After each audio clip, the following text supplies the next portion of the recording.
айтып кетейін, Ирактағы әр 40-50 шақырым сайын үлкен жолдарда чекпоинт деген болады.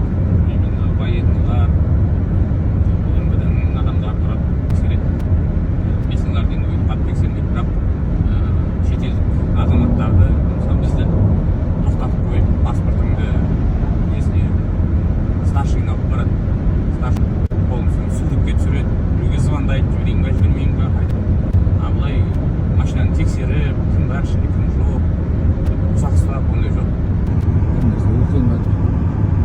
Ирактың жолы қалай деген жерге примерно осылай болып бастаяды.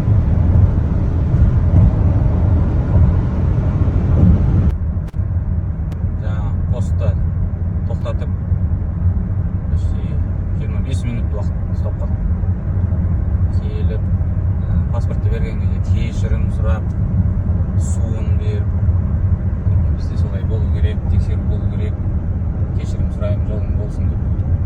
Оған да рахмет. Кезекті бензинімізді құйып алып бар. Алда болмай қаламын. Аға бірдей, сегіз болу, мен 300 жолына бензин. Негізі мына жол, номер 1-ші жол, Сирияға кетіп бара жатқан жол. Ал жеттік ау, шекараға.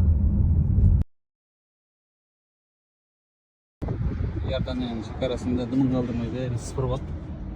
Өзбекстанда сияқты. Бірақ өздері тасып алып кетті бәрін. Bir zat көтерген жоқпыз.